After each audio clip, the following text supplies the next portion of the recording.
Bonsoir. Nous plongeons aujourd'hui au cœur d'une réalité qui façonne parfois, malgré nous, notre quotidien. L'inertie dans la gouvernance et l'administration.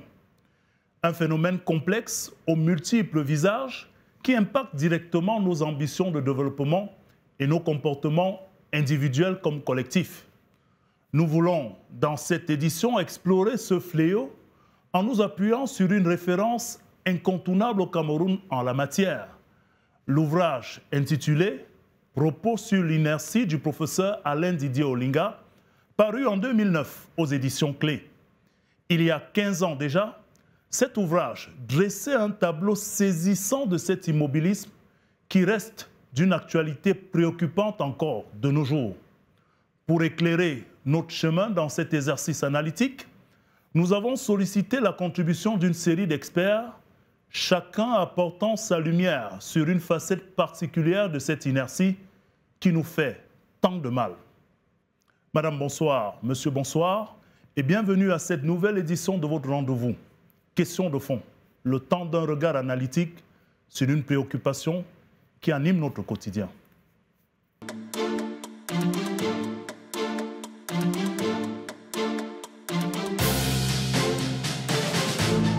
L'inertie, pour beaucoup d'analystes, est un mal qui peut gangréner tout l'environnement socio-politique et économique.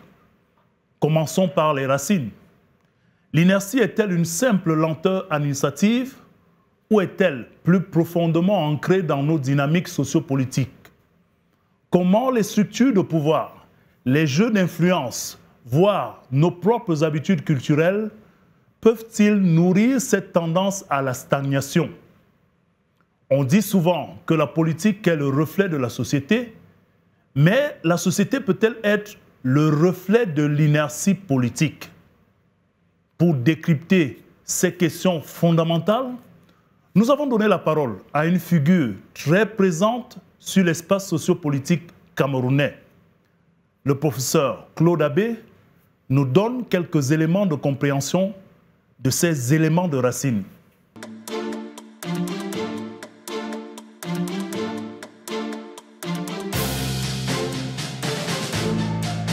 L'inertie, il faut déjà dire que c'est le chef de l'État qui lui-même est l'artisan du mode de gouvernance qu'on a actuellement au Cameroun, qui est également au cœur de la prise de décision. Cette inertie, elle peut prendre, c'est lui qui la dénonce et à juste titre. Beaucoup d'entre nous, on la connaît au quotidien, elle prend plusieurs formes, qui est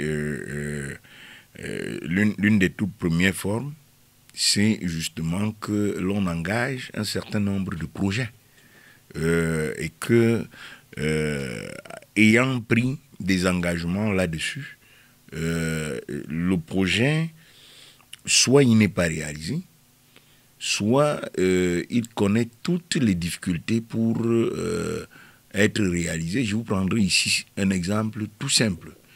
C'est celui de l'autoroute Douala-Yaoundé, qui est une autoroute qui a déjà environ aujourd'hui, dont le projet est aujourd'hui à peu près 10 ans, par là, qui montre à suffisance cela. L'inertie, c'est aussi ce que j'ai appelé la gesticulation institutionnelle, qui est cet art de faire semblant d'être en mouvement tout en étant sur place, avec quand on a un problème dans un secteur, soit on crée une pléthore d'institutions pour lutter contre le même phénomène, mais le problème ne se porte jamais mieux qu'avant la création de ces institutions-là. C'est le cas, par exemple, sur le terrain de la lutte contre la corruption.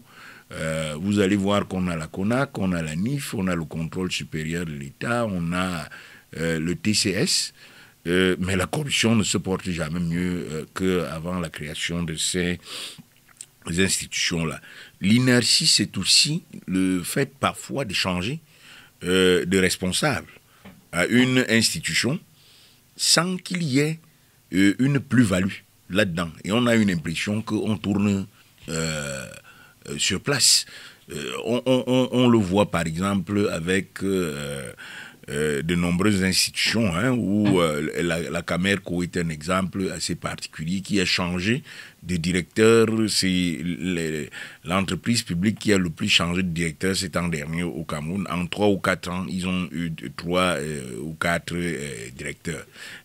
Mais la Camerco connaît toujours les contre-coups, les contre-performances que jadis on lui connaît. L'inertie, c'est aussi parfois le fait de changer à une même institution de nom, croyant avoir trouvé la solution alors que l'institution, la performance de l'institution que les populations sont en droit d'attendre ne suit pas. C'est par exemple le cas de ce qu'on appelle aujourd'hui Kamwata. C'est passé de la SNEC à un certain nombre de noms. Et puis, c'est aussi le cas particulièrement de... parce qu'à la Kamwata, ça bouge même un peu. Au niveau du secteur de l'électricité, c'est beaucoup plus grave. On est passé de EDC, de Sonel, AS Sonel, aujourd'hui et Néo, mais ça ne bouge pas. Donc c'est tout cela, c'est les effets d'annonce qui en réalité ne s'accompagnent pas du service, de l'accès au service ou à la délivrance du bien commun auquel les populations sont en droit de s'attendre. C'est aussi donner une impression à un moment donné qu'on a beaucoup d'infrastructures qui concourent à répondre aux attentes des populations alors que ce n'est pas le cas. Vous voyez, au Cameroun aujourd'hui, on a une pléthore d'institutions universitaires. Mais quand vous interrogez la qualité de la formation, vous n'êtes pas certain que ces institutions-là forment, que la qualité est meilleure que lorsqu'il y avait une ou deux universités. Donc, à mon avis, ça peut prendre plusieurs formes, cette inertie-là, à ce titre.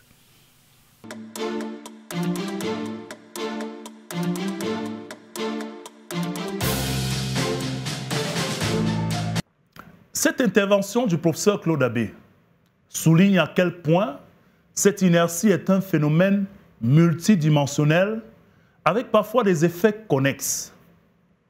Projetons-nous maintenant dans le cœur de l'action publique, en l'occurrence les politiques publiques. Elles sont censées être le moteur de notre développement. Pourtant, le serpent visiblement se mord la queue. Combien de belles initiatives, de projets ambitieux se retrouvent-ils paralysés, voire abandonnés, victimes d'une forme d'inertie administrative? Comment expliquer des stratégies pourtant bien ficelées qui peinent à se traduire sur le terrain, impactant directement nos concitoyens? Pour tenter de comprendre davantage les rouages de cette inertie au sein des politiques publiques, nous avons sollicité la contribution du professeur Edmond Balaye Langa IV, sociologue très reconnu notamment dans les amphis et à l'université de Douala, spécialiste des politiques publiques et notamment urbaines et rurales.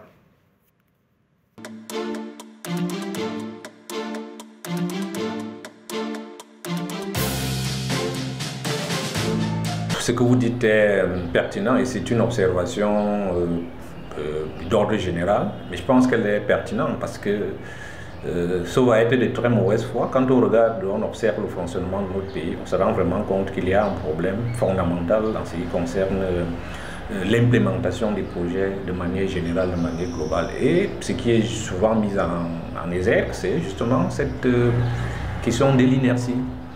Une des choses qu'il faut remarquer, enfin, qu'on peut noter, c'est que je disais dernièrement à un collègue, à des étudiants, qu'au Cameroun, nous nous comportons de plus en plus comme si nous sommes éternels. C'est-à-dire comme si nous avons tout notre temps pour réaliser des projets. Et vous allez voir, et on avait justement un débat sur les projets de mise, le projet de bus rapide, transit rapide, la mobilité intelligente et autres dans nos villes. Il y a un projet de tramway à Douala depuis plusieurs années. Il y a un projet de mise, d'installation des bus. Mais ces projets ça fait plus de 10 ans qu'on en parle. Et à chaque fois, vous avez l'impression qu'il y a un blocage total qui empêche de mettre ces projets en exergue. Et tout se passe comme si la structure même, c'est-à-dire le fonctionnement, la mise en place, l'implémentation d'un projet est devenue, les différentes étapes sont devenues le projet en soi. C'est-à-dire qu'on a l'impression qu'on ne vise plus à voir la chose sortir de terre, mais que ce qui est davantage, qui porte davantage ces projets, ce sont des réunions, des réflexions qu'on fait, des séminaires, des ateliers qui durent une dizaine d'années. Et c'est quelque chose qui est assez perturbant. Pourquoi? Parce que ça a des implications. Moi, j'ai suivi dernièrement un collègue de faculté des sciences économiques qui me disait que parfois même, lorsqu'on arrive au bout, lorsqu'il s'agit maintenant de mettre en place certains projets, on se rend compte que le plan de départ ne correspond plus à la réalité. C'est-à-dire, par exemple, vous avez une question de consommation des budgets. Vous avez fait un projet qui coûtait 10 milliards de francs il y a 10 ans. Quand il faut l'implémenter, avec l'inflation, on est à 15 milliards. Et parfois, c'est comme ça qu'on tourne en rond. Et c'est quelque chose qu'on voit de manière systémique et que s'observe dans tous les secteurs de notre pays, que ce soit dans l'éducation, les projets de développement dans le milieu rural, etc., etc. Le développement du pays, c'est évident que quand on parle de développement, on parle de l'amélioration des conditions de vie des individus. L'autoroute Douala-Yaoundé qui met aujourd'hui presque 10 ans, le projet d'autoroute, et dont on est juste, il n'y a que la phase, la phase 1 du projet qui a été livrée. Vous pouvez vous imaginer le nombre de morts qu'on enregistre sur la route de Douala. Il me semble qu'un certain nombre de ces morts-là auraient pu être évités si on avait cette autoroute-là. Donc voilà, vous voyez, l'inertie aboutit à produire une sorte d'état sorcier qui mange ses propres enfants à travers justement cette incapacité à lui fournir les moyens de communication qui vont avec. L'inertie débouche également en termes de contre-performance sur le terrain du développement. Ça arrive à la détérioration de la qualité du service. Voyez-vous, pour ne prendre que celui-là qui est très clair et que tout le monde connaît au quotidien, c'est l'accès à l'électricité. L'accès à l'électricité est aujourd'hui... vous ne pouvez rien entreprendre de sérieux. Même une petite fête que vous voulez organiser chez vous, ça ne peut pas marcher. À combien? À plus fort, à fortiori, avoir des entreprises qui vont consommer suffisamment d'énergie électrique pour produire. À ce moment-là, vous voyez bien comment l'inertie joue sur le développement. Vous allez aussi le voir que cette inertie-là, c'est elle qui débouche sur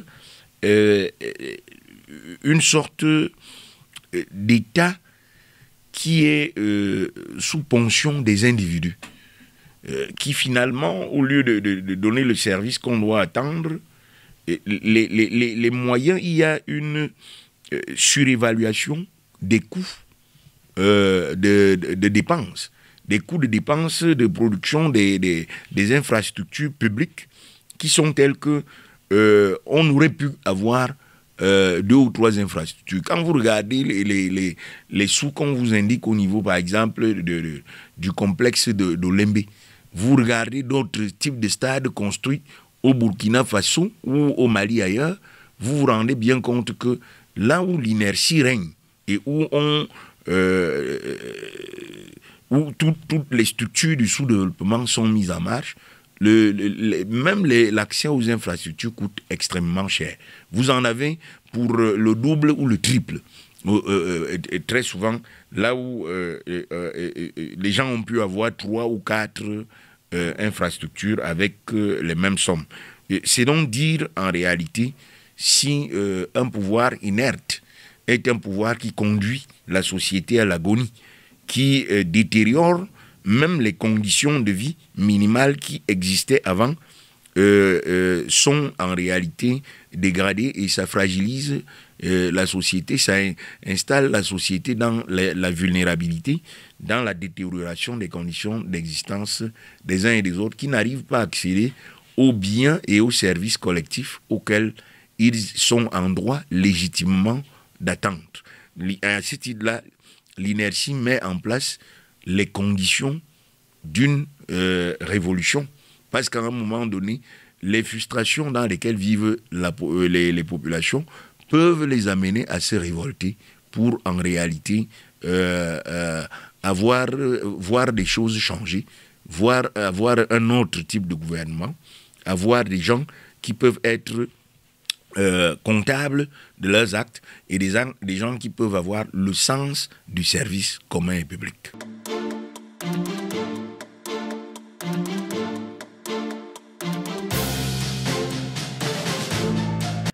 L'inertie n'est pas qu'une question de structure ou de politique. Elle se niche aussi, et parfois, dans nos comportements au point d'éroder le capital confiance, pourtant essentiel à notre progression.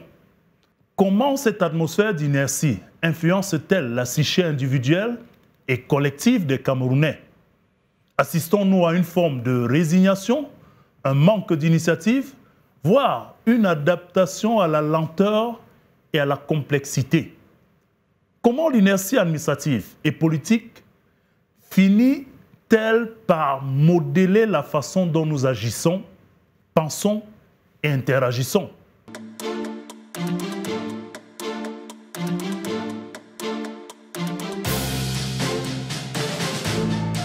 Il va de soi que c'est un fléau qui a un impact sur la motivation qu'il y a des uns et des autres à assumer les responsabilités qui sont les leurs.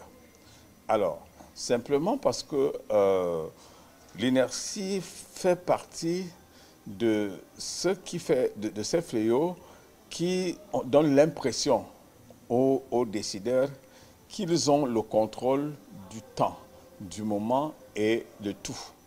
Alors, avoir ainsi l'impression qu'on contrôle tout vous donne la possibilité de sombrer de ce qu'on appelle une forme d'apathie. Alors, lorsque vous êtes en situation d'apathie, donc vous ne faites pas des efforts nécessaires, n'est-ce pas, pour ne pas voir les choses avancer. Et dans tous les cas, vous dites, les choses, c'est comme si, et ça c'est le deuxième élément, c'est comme si les choses ne devront s'accomplir par elles-mêmes. D'où la perte de ce qu'on appelle l'initiative. Donc, 2 choses essentielles. C'est cette gangrène, c'est à travers une forme d'apathie, c'est-à-dire que les gens ne veulent rien faire, les décideurs ne veulent rien faire parce que simplement, ils sont dans un contexte d'inertie généralisée. Ça, c'est la première chose. Et la deuxième chose, l'impression qu'ils ont d'être possesseurs du temps. Pas seulement du temps qui est le leur, mais du temps des autres. Donc, pour ces 2 conditions, pour ces 2 éléments, cela constitue une véritable gangrène pour notre société. L'opinion publique est un agrégat d'opinions individuelles. Bon, maintenant, si au niveau de la perception que le public a du caractère apathique des comportements des dirigeants, forcément, il y a ce qu'on pourrait appeler une crise de confiance. Or, la crise de confiance voudrait dire également le retrait de l'accompagnement de la société. C'est-à-dire que la société cesse d'accompagner les dirigeants dans ce qu'ils sont en train de faire. Et donc, une situation dans laquelle la société n'attend presque plus rien de ceux qui la dirigent. Quand on arrive donc à cette forme de fracture, une fracture de confiance entre la société et ceux qui décident, naturellement, on ne peut s'attendre qu'à une nouvelle vie. Dans un environnement qui se veut participatif, qui se veut inclusif, c'est-à-dire que tous doivent participer au progrès, et que l'on sache qu'à un moment donné, les décideurs ont rompu le lien qu'ils ont avec les dirigeants, simplement parce qu'ils sont apathiques, eh bien, plus personne ne fait plus rien. C'est la décrépitude automatique de la société. Donc, vous voyez, pour tout dire, ces formes d'apathie que j'évoquais sont véritablement inhibitrices des efforts que les uns et les autres peuvent faire au plan individuel, mais également au plan collectif, parce que c'est une forme de représentation mentale d'une société qu'on pourrait dire de fainéantise et de faiblard, qui disent nous ne ferons plus rien tant que les décideurs, eux, ils peuvent prendre leur temps, tant qu'ils peuvent faire ce qu'ils veulent. Bon, eh bien, nous aussi, nous ne pouvons rien faire, car la responsabilité incombe d'abord à ceux qui décident. Ça, c'est le plus important. Moi, je dis qu'elle est structurelle. C'est-à-dire que, sauf quelques rares cas où vous allez voir qu'il y a eu des individus qui ont essayé de faire quelque chose pour mettre en place un projet. Comme on dit, quand on commence déjà à citer, ça veut dire que le reste est dans le général. De manière globale, il y a l'inertie au Cameroun. Ce n'est pas un problème conjoncturel, ce n'est pas un problème qui est lié à un projet, c'est vraiment quelque chose qui est structurel et qui dure. Et je dis que, de mon point de vue, sans vouloir rentrer dans des débats politiques, s'il faut rester dans la dimension purement technique, c'est quoi? C'est que dans la plupart des cas, lorsqu'il n'y a pas de dynamisme dans le fonctionnement des institutions, des organisations et autres, il y a toujours l'inertie qui s'installe. Pourquoi? Parce que les choses deviennent structurelles et c'est difficile de démanteler les structures. Donc, une des causes de l'inertie, ça vient du fait que vous avez des gens qui sont à certains postes, à certaines positions, qui occupent certaines positions, et plus ils mettent du temps dans ces positions, plus ils structurent un certain nombre de mécanismes qui deviennent donc à la fin difficiles d'être mobilisés pour enclencher quelque chose, pour enclencher des dynamiques. Une voiture ne peut pas rouler, une machine ne peut pas rouler si elle est sur place. Qu'est-ce qui fait rouler les machines? Qu'est-ce qu'il faut rouler les appareils et autres? C'est parce qu'il y a un mouvement. Donc quand il n'y a pas de mouvement, vous avez l'impression que la machine s'écrit. C'est pour ça que dans toutes les sociétés au monde, il y a toujours... on a toujours veillé à ce que les individus ne restent pas longtemps. Les individus n'occupent pas de manière pérenne un certain nombre de positions, qu'il y ait des mutations dans les entreprises, qu'il y ait des mutations dans les organisations, qu'il y ait des logiques de changement au niveau des postes de ceux qui gèrent telle ou telle structure pour pouvoir insouffler un dynamisme de l'oxygène et puis permettre que la machine soit beaucoup plus fluide.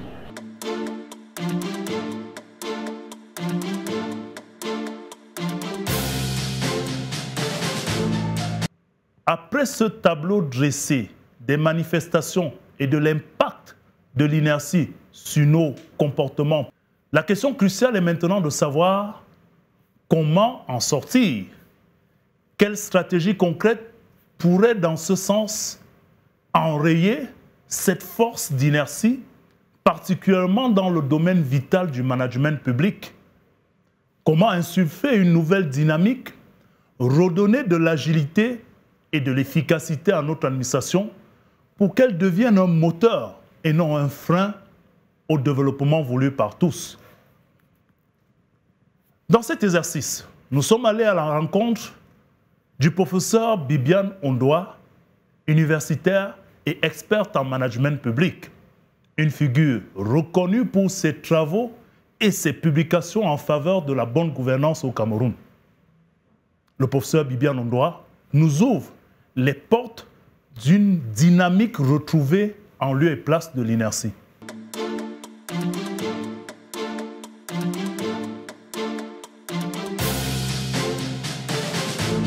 Pour qu'une entreprise se porte bien, il faut choisir les dirigeants qui savent gérer les entreprises. Et il y en a.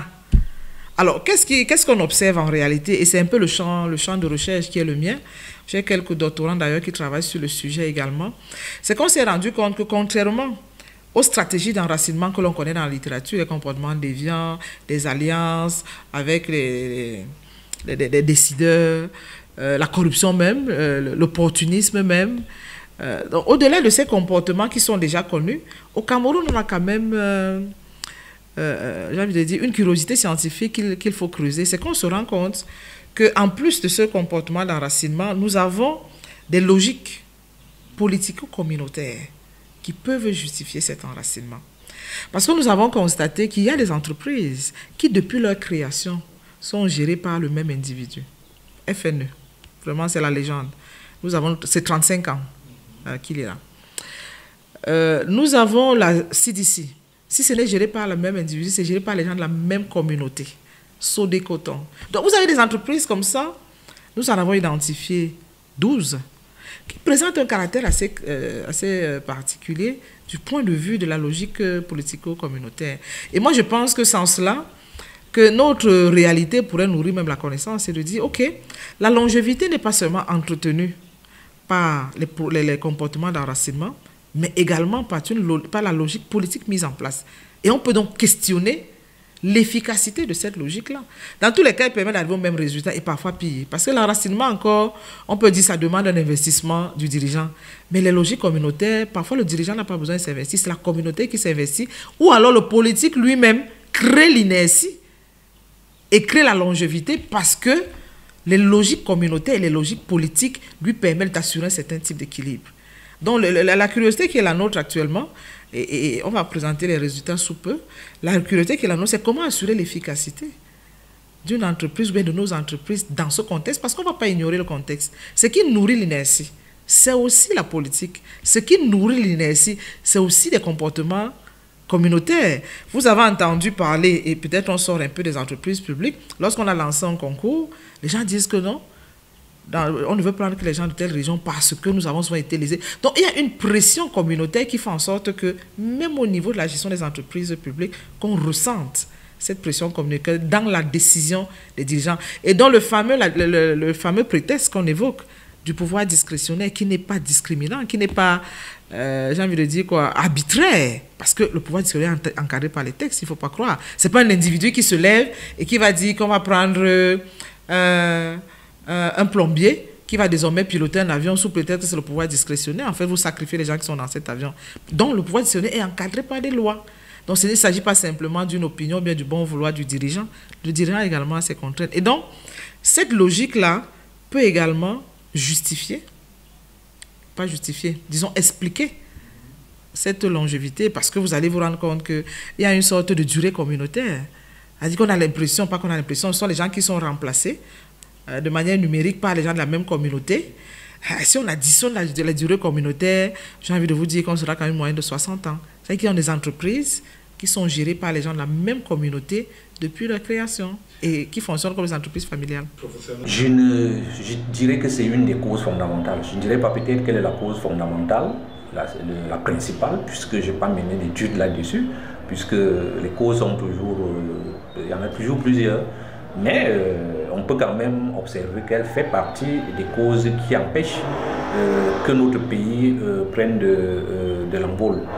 Parce que quand vous faites une observation, vous regardez autour de nous, en Afrique de l'Ouest et autres, vous vous rendez compte qu'il y a une implémentation beaucoup plus rapide d'un certain nombre de projets. Autre chose qu'il faut soulever, vous avez posé la question sur les causes. Une des causes est liée aussi à cette particularité que nous avons dans notre pays, c'est l'hypercentralisation. L'hypercentralisation cause un véritable problème parce que les prises de décision sont beaucoup plus lourdes lorsque vous avez une machine et une structure qui est hypercentralisée. Donc, Vous avez parlé des questions rurales, des questions urbaines. Une des solutions au Cameroun, peut-être serait la décentralisation, une bonne décentralisation effective, qui permet de donner aux acteurs locaux la possibilité de prendre des décisions pour un certain nombre de projets. C'est-à-dire que des gens qui sont directement concernés par des projets doivent être associés et on doit retrouver au niveau de ces groupes d'individus un certain nombre d'experts qui vont prendre en charge un certain nombre de problèmes, pas de la localité, dans une zone rurale et autres qui sont à la tête d'un certain nombre de projets. Ça devient très difficile parce qu'il faut à chaque fois remonter par le haut. Donc, en prenant en compte cette question de la décentralisation, on voit là la nécessité de faire revenir au niveau local un certain nombre de projets qui vont donc être suivis, implémentés directement par les populations concernées. Moi, je pense que c'est une des pistes. Parce qu'aujourd'hui, quand nous regardons la structure de notre pays, on se rend quand même compte qu'il faut être honnête pour le dire que le problème du Cameroun vient. Un des problèmes, c'est l'hypercentralisation dans la prise de décision et dans l'implémentation des projets de développement.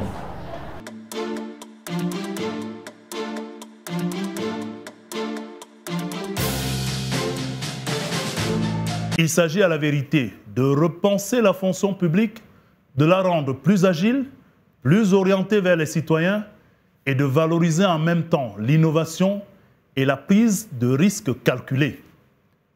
L'inertie n'est donc pas une fatalité, mais la dépasser demande un engagement collectif et une refonte systémique. Donc l'enracinement entretenu peut être effectivement des déviances et qui renforce effectivement l'inertie comportementale et puis l'inertie culturelle. En plus de l'inertie structurelle qui peut revenir de ce que c'est quand même une bureaucratie qui peut prendre du temps, mais en plus de cela, en réalité, ce sont des procédés d'enracinement qui sont classiques, qui sont connus dans la littérature. Comment sortir de là? La première chose, j'ai envie de dire, sans vouloir vous choquer, en réalité, qu'il faut que le président de la République prenne ses responsabilités, c'est tout. C'est lui qui les nomme. Parce que qu'est-ce qu'ils vont vous avancer comme argument? Le président, j'attends le décret qui m'a nommé. Le président ne m'a pas remplacé. Le président m'aime beaucoup. Le président sait que je suis là. C'est lui qui nomme aux emplois civils et militaires. C'est lui qui... Mais c'est des histoires. Mais c'est le président lui-même qui a mis en place des règles. Et on est parti de ce qu'il y a des hypothèses à mettre en place pour atteindre la performance. L'une des hypothèses, c'est la mobilité à la tête. Ce n'est pas moi qui l'ai dit, c'est la loi qui le dit. Donc vous brisez une hypothèse de changement, d'accord? Mais vous attendez quand même à ce que ces entreprises soient rentables. La preuve, ça fait plus de 10 ans qu'elles sont contre-performantes. On a à peine 10 entreprises qui sortent du lot. À peine. Et vraiment tirées par les cheveux. Alors, d'où vient-il que non seulement vous êtes contre-performant, mais en plus vous restez là des années durant? Ce n'est pas logique. Si ce n'est donc des comportements d'enracinement. Alors, le grand débat qu'on a souvent dans la littérature en ce qui concerne la longévité, c'est de dire, on a deux prises positifs et négatifs. Dans tous les cas, la longévité ne nous sert à rien lorsqu'on a des dirigeants dont les entreprises sont défaillantes. Le dernier rapport du MINFI fait la liste des entreprises défaillantes et la liste des établissements publics endettés, donc qui posent des problèmes budgétaires. Et donc, on n'a pas de droit de se permettre, en tant que pays en difficulté, de perdre autant d'argent avec des gens qui dégradent l'entreprise. 1 an, 2 ans, 6 ans, 10 ans, 43 ans, ça ne se comprend pas. Deuxièmement, on peut l'analyser du point de vue positif, d'accord?